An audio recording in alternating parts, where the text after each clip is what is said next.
اللہ وبرکاتہ۔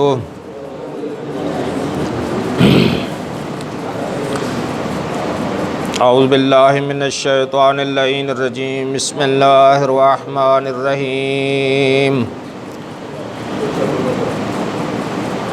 الحمد للہ الذی کان موجودا قبل حدوث الاشیاء ويبقى بعد فناء الأشياء، تفرد بالأولية والقدم ووسم كل شيء ما عداه بالفناء والعدم، كما قال عز شأنه كل شيء حالك إلا وجهه وكل نفس ذائقة الموت، وقال كل من عليها فان ويبقى وجه ربك ذو الجلال والإكرام، سبحان من لا يخفى عليه اختلاف النيات ولا يعزب عنه مآسي العباد في الخلوات، سبحان الله الذي منه خلقة العباد وإليه المعاد، فمن يعمل مثقال ذرة خيرا يره ومن يعمل مثقال ذرة شرا يره، أما بعد، فقال الحكيم في كلامه المجيد وفرقان الحميد، وهو أصدق القائلين وقوله الحق، بسم الله الرحمن الرحيم،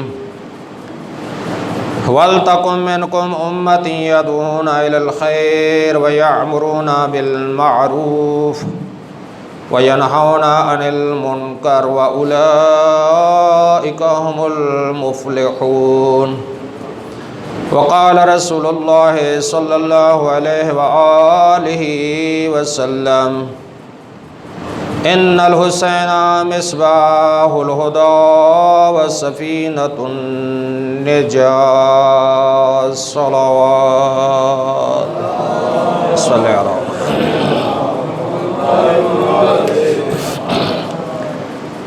عزیزان گرامی، آج 4 شعبان بروز جمعہ ہے، 1442 ہجری، اور حضرت عباس قمر بنی ہاشم کی ولادت باسعادت کی تاریخ آج کی تاریخ ہے۔ یکم شعبان جناب زینب سلام اللہ علیہا صلی اللہ علیہ وسلم کی ولادت کی تاریخ ہے۔ 3 شعبان مولا امام حسین علیہ السلام کی ولادت باسعادت کی تاریخ ہے، اور 4 شعبان حضرت عباس قمر بنی ہاشم باب الحوائج کی ولادت باسعادت کی تاریخ ہے، اور 7 شعبان شہزادہ قاسم ابن امام حسن علیہ السلام کی ولادت باسعادت کی تاریخ ہے۔ 11 شعبان شہزادہ علی اکبر علیہ السلام کی ولادت باسعادت کی تاریخ ہے، اور 15 شعبان مولا امام صاحب العصر والزمان علیہ السلام کی ولادت باسعادت کی تاریخ۔ سب کو مبارکباد پیش کرتا ہوں۔ لہٰذا آج کا پہلا جمعہ کا خطبہ مقصد شہادت امام حسین پہ ہے۔ امام کے فرائض میں سے جو چیز اہم چیز تھی وہ امر بالمعروف اور نہی عن المنکر تھی، اور دوسرا خطبے کا پورا حصہ جو ہے انشاءاللہ پوری کوشش کروں گا کہ ان ہستیوں کی ولادت باسعادت کا تذکرہ ہو جائے۔ ایک دفعہ صلوات پڑھ لیجئے۔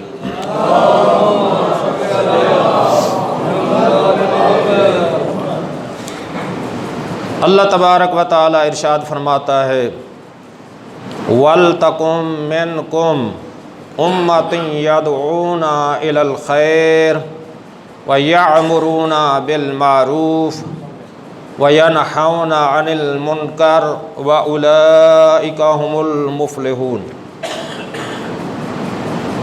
اللہ ارشاد فرماتا ہے تم میں سے ایک امت ایسی ہونی چاہیے یدعون الی الخیر، جو لوگوں کو خیر کی طرف دعوت دے، خیر کی طرف بلائے۔ خیر ایک بہت بڑا زیادہ مفہوم پہ مبنی جملہ ہے۔ خیر میں سے ہر نیک کام آ جاتا ہے، چاہے وہ عقیدے کا ہو، چاہے وہ عمل کا ہو، چاہے وہ رسالت، عقیدہ رسالت ہو، توحید ہو، اور خیر میں سے ایک عقیدہ ولایت بھی ہے۔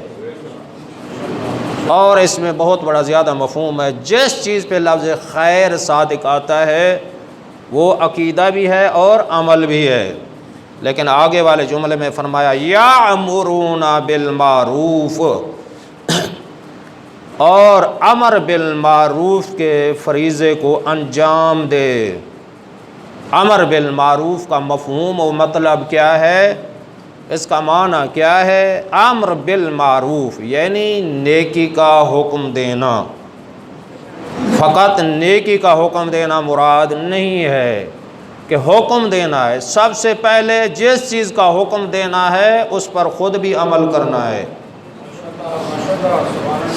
لوگوں کو کہیں نمازیں پڑھو، زواری کرو، حج کرو، مولا کی عزاداری کرو، خود اپنے آپ کو ہم اس پہ پابند نہ کریں، یہ مطلب نہیں ہے۔ امر بالمعروف کا پہلا حصہ، پہلا درجہ یہی ہے کہ انسان اندرونی طور پر نیکی سے محبت کرے، دل میں محبت کرے، زبان سے اقرار کرے، حکم دے۔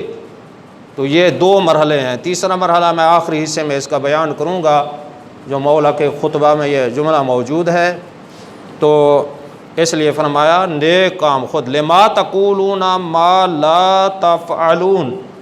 اللہ فرما رہا ہے تم وہ حکم کیوں دیتے ہو جو کام خود نہیں کرتے۔ معصومین کی یہی روایتیں ملتی ہیں، یہی ارشادات ملتے ہیں، ہم اس وقت تک کوئی حکم نہیں دیتے جب تک ہم اس نیک کام کو خود نہ بجا لائیں۔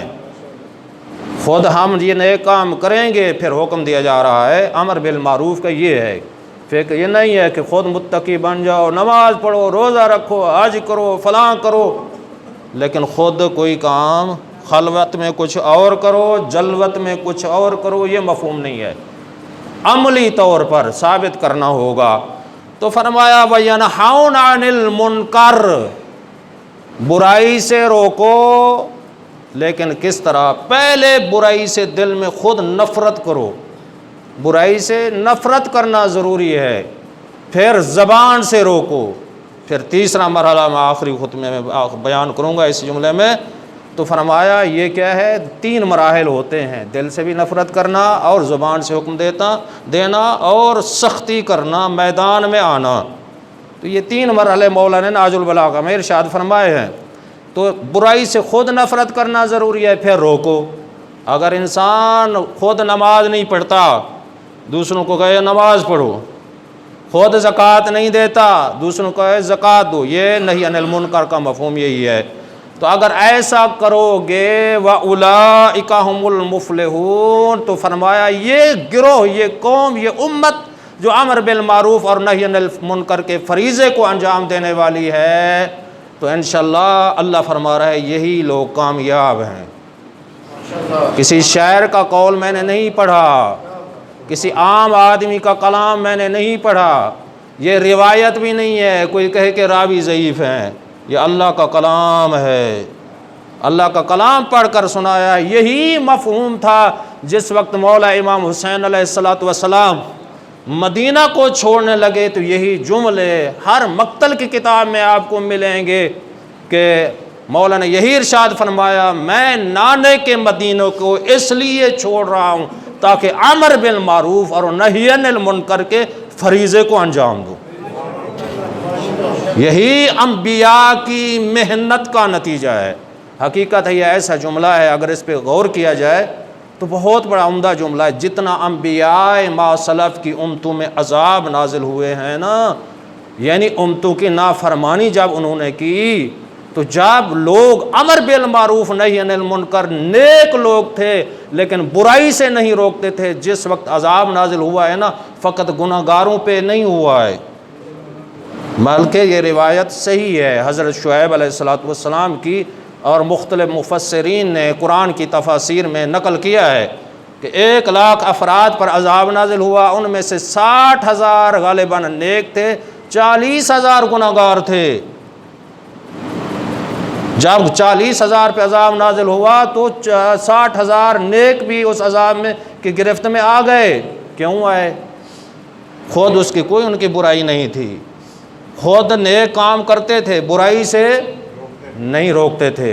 جب عذاب نازل ہوا نیک لوگ اس میں گرفت میں آ گئے، بلکہ 3-4 مقام پہ قرآن میں یہ ملتا ہے کہ حضرت لوط کی قوم جب اغلام بازی کرتی تھی نا، تو یہی روایتیں آپ کو ملتی ہیں کہ عالیہا سافلہا، قرآن کی آیت ہے کہ فرشتوں نے نیچے سے زمین کو اٹھایا، عالیہا سافلہا، اوپر والے حصے کو نیچے کیا، نیچے والے حصے کو اوپر کیا۔ کتنا بلند کیا؟ پہلے تو سیدھا لے گئے آسمان کے قریب۔ معصوم روایت کرتے ہیں کہ اتنا اہل آسمان کی جو مخلوق تھی وہ سن رہی تھی کہ جو مرغ اذان دیتے تھے نا، مرغ صبح کے ٹائم، اس کی آواز کو اہل آسمان نے سنا، اہل آسمان نے سنا، اور پھر وہاں سے الٹ کر دیا، زمین پہ پھینک دیا، اوپر والا حصہ نیچے کر دیا، نیچے والا حصہ اوپر کر دیا۔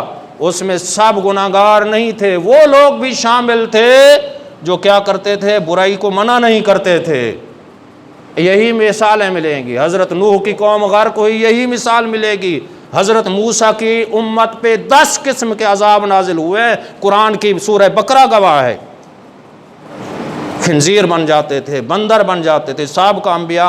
یہ ایسا فریضہ ہے جو انبیاء ماسلف نے انجام دیا، جو حضرت رسول اکرم نے انجام دیا، یہ ایسا فریضہ ہے۔ بلکہ میں کوشش کرتا ہوں کہ میں آپ کے سامنے وہ روایت بیان کر دوں، امر بالمعروف، ہو سکتا ہے آگے والی روایت میں بیان کرنے کا موقع نہ ملے۔ یعنی 3 حصے مولانا نے ارشاد فرمائے ہیں کہ کل نیکیوں کے کتنا حصے ہیں؟ 3 حصے ہیں۔ زبان سے، دل سے اقرار کرنا، برائی سے روکے، دل سے نفرت کرے، بس ایک فریضے کو انجام دے دیا ہے۔ دوسرا ہے کیا؟ زبان سے اقرار کرے، دوسرا حصہ ہو گیا۔ تیسرا یہ ہے کہ اپنے اعضاء و جوارح سے خود نکلے، میدان میں آئے اور برائی کو سختی سے منع کرے، یہ آخری مرحلہ ہے۔ بلکہ اس کا تفصیلی خطبہ ہے، لیکن اس کا آخری حصہ مولا کائنات کے نہج البلاغہ کا خطبہ نمبر 374 ہے۔ 374 میں یہی ارشاد فرمایا کہ وما اعمال البر کلھا، 3 حصے یہی ہیں، دل سے نفرت کرنا اور زبان سے اقرار کرنا، بتانا، روکنا، اور برائی کو میدان میں آ کر برائی کو روکنا۔ یہ 3 مرحلے ہیں۔ جس نے یہ 3 مرحلے انجام دے دیے، اس نے امر بالمعروف نہی عن المنکر کے مکمل نیکیوں کو حاصل کر لیا ہے۔ کیا کمال ہے یہ جملہ سننا ہے، یہی مقصد شہادت امام حسین ہے، جس وجہ سے مولانا نے یہ مدینہ چھوڑا، یہی جملے ہیں۔ بلکہ یہ ارشاد فرمایا وما اعمال البر کلھا والجہاد فی سبیل اللہ، تو فرمایا عند اللہ الامر بالمعروف والنہی عن المنکر، فرمایا ایسے ہے کہ ساری نیکیاں قطرہ ہیں، ساری نیکیاں قطرہ ہیں، امر بالمعروف اور نہی عن المنکر سمندر ہے۔ یعنی نماز، زکوٰۃ، عطیات، ساری نیکیوں کو قطرے کے ساتھ مثال مولا کائنات خطبہ نمبر 374 میں ارشاد فرمایا۔ ساری نیکیاں قطرے کی مثل ہیں، امر بالمعروف اور نہی عن المنکر ایک ایسا سمندر ہے۔ تو فرمایا اگر یہ تین، ایک اس سے بڑا فریضہ ایک اور ہے۔ یا مولا وہ کون سا فریضہ؟ اس فریضے پہ صحیح انجام دینے والے چند لوگ ہوتے ہیں، یا انبیاء ہوتے ہیں، یا اوصیاء ہوتے ہیں، یا پیغمبر ہوتے ہیں، یا چند مخلص مومنین ہوتے ہیں۔ مولا وہ کون سا ہے؟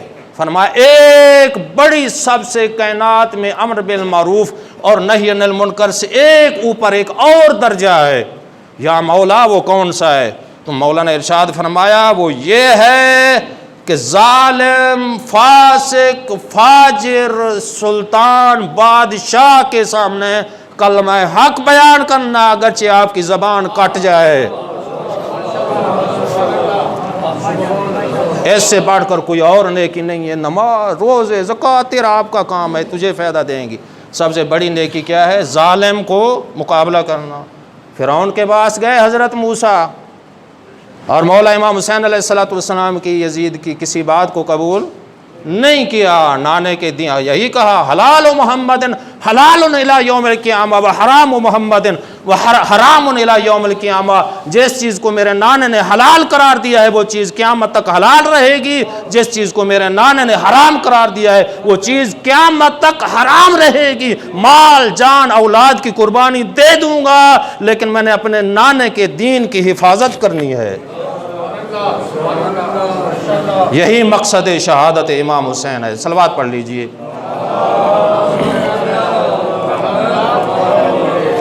47 منٹ یاد کرانا کتنا ہو گیا نا؟ تو عزیزان گرامی آپ کی ذمہ داری ہے، تو سامنے گھڑی تھی ابھی اتار لی گئی، تو یہ موضوع بھی کیونکہ ٹائم ہوتا ہے تو ایک دفعہ صلوات پڑھ لیجئے۔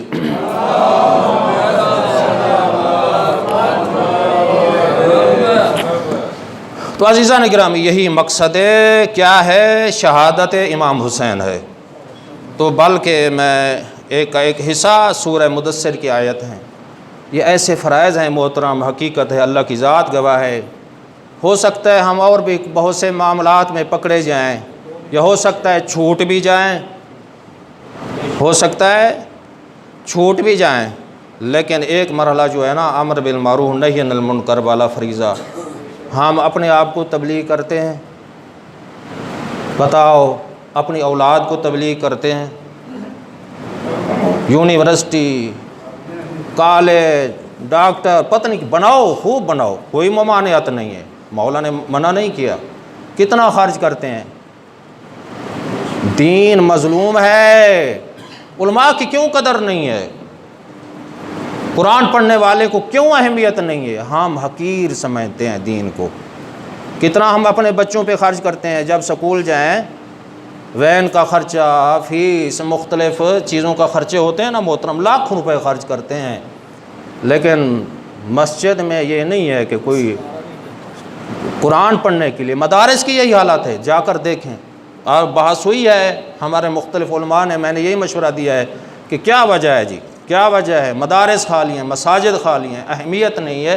پہلا یہ دین کو حقیر سمجھا جاتا ہے، دین کو اہمیت نہیں دی جاتی، پست سمجھا جاتا ہے، حقیر سمجھا جاتا ہے، قرآن کو اہمیت نہیں دیتے، تو زہر روحانیت کیسے آئے گی؟ جب علماء کی قدر ہوگی، اہل علم کی قدر ہوگی، دین کی قدر ہوگی، قرآن کا احترام ہوگا، شریعت کا احترام ہوگا، تب ہماری توجہ اولاد کی طرف ہوگی۔ محبت نہیں ہے، کس وجہ سے ہے؟ دنیا کے آسائش کی وجہ سے۔ مال مل جائے، گاڑی چھوٹی ہے تو بڑی مل جائے، ایک مربع ہے تو دو ہو جائے، چاہے حلال طریقے سے چاہے حرام طریقے سے۔ لوٹا ہوا مال لوٹا ہے، ایک مہینے میں 1,00,000 روپیہ، تو کوشش کرتا ہے دوسرے میں 2 ہو جائے۔ یہ حرام خوری کا نتیجہ ہے، جب پیٹ حرام سے پر ہو جائیں۔ حقیقت ہے، بار بار دل چاہتا ہے میں وہ حدیث بیان کروں، اللہ کے نبی سے یہی پوچھا گیا، یا رسول اللہ آپ تو حبیب خدا ہے نا، آپ ذرا فرمائے سب سے بڑی نیکی کون ہے؟ آپ نے یہ بھی ارشاد فرمایا کس کی قبول ہے؟ آپ نے فرمایا یہ مال دولت نہیں ہے، یہ سلطنت نہیں ہے، یہ حکومت نہیں ہے۔ مولا نے یہی فرمایا چاہے کچھ بھی نہ ہو، القاسب حبیب اللہ، رزق حلال کمانے والا اللہ کا حبیب ہے۔ رزق حلال، عزاداری پہ لگائیں رزق حلال، ماتمداری پہ خرچ کریں رزق حلال، ذکر حسین پہ خرچ کریں رزق حلال۔ مسجد بنانی ہے، علماء کا بالاتفاق ہے حرام کا پیسہ ناراض ہو جائیں آپ نے اپنی قبر میں جانا ہے، میں نے آپ کی قبر میں نہیں جانا، نہ آپ نے میری قبر میں آنا ہے۔ اور جب مرحلہ ہوگا اللہ کی دربار میں، الامر یومئذ للہ، اللہ کا فیصلہ نہ چلے گا، نہ تیرا فیصلہ ہوگا نہ میرا فیصلہ ہوگا۔ حق بیان کرنا ہے۔ اگر ہم حرام مال مسجد پہ لگائیں، مولا کہ آپ کی میں مثال فقط نہیں دے رہا، عمومی مثال دے رہا ہوں، اگر عزاداری پہ لگائیں گے، اگر نیک کام پہ لگائیں گے، اس حرام مال کا کوئی فائدہ نہیں ہے۔ کہاں جائیں؟ شریعت پاکیزہ آل محمد جس کی محافظت کرنے والے ہیں، وہ تو یہ کہتے ہیں جس نے مال سادات سیدزادی غریب سیدزادی کا حق ادا نہیں کیا، اس کے پاس آپ کھانا نہیں کھا سکتے۔ ہم سیدہ سے محبت کرنے والے، کتنا سیدزادیاں ایسی ہیں، کتنا پیسہ ہم فضول لگاتے ہیں، کیا ان کا مال خمس دیا ہے ہم نے؟ یہی فرمایا المال و مالی، یہی ارشاد فرمایا۔ او مال پہ غرور کرنے والا انسان، تو کہتا ہے میرا ہے میرا ہے میرا ہے، نہیں، اللہ فرمایا تیرا مال نہیں ہے، یہ میرا مال ہے۔ غلط فہمی ہے تجھے، والامراء وکلائی، میں نے یہ امیروں کو پیسہ دیا، یہ امیر لوگ میرے وکیل ہیں۔ اللہ نے امیر لوگوں کو وکیل، لیکن کیسے امیر؟ جن کا رزق حلال ہو وہ وکیل ہیں۔ تو فرمایا والفقراء عیالی، یہ غریب لوگ میری عیال ہیں۔ تو یا اللہ فرمایا والامراء وکلائی، اگر کوئی امیر میرے غریب میرے فقیروں کی خدمت نہیں کرے گا، جب قیامت کا دن ہوگا میں منہ کے بل انہیں جہنم پھینک دوں گا، مجھے ان کی کوئی پرواہ نہیں ہوگی۔ یہی ہے پاک مذہب ہمیں ملا ہے، سچوں کا مذہب ملا ہے۔ میں کہتا رہتا ہوں کہ جو شخص 14 کی سیرت پہ چلتے ہوئے اگر جنت نہیں جا سکتا، سمجھ لو کہ جنت ہے نہیں، یا جنت ہے اور جنت میں جانے کا راستہ نہیں ہے۔ یہی پاکیزہ مذہب ہے، کردار کو پاکیزہ کریں۔ بسم اللہ الرحمن الرحیم، والعصر ان الانسان لفی خسر الا الذین آمنوا وعملوا الصالحات۔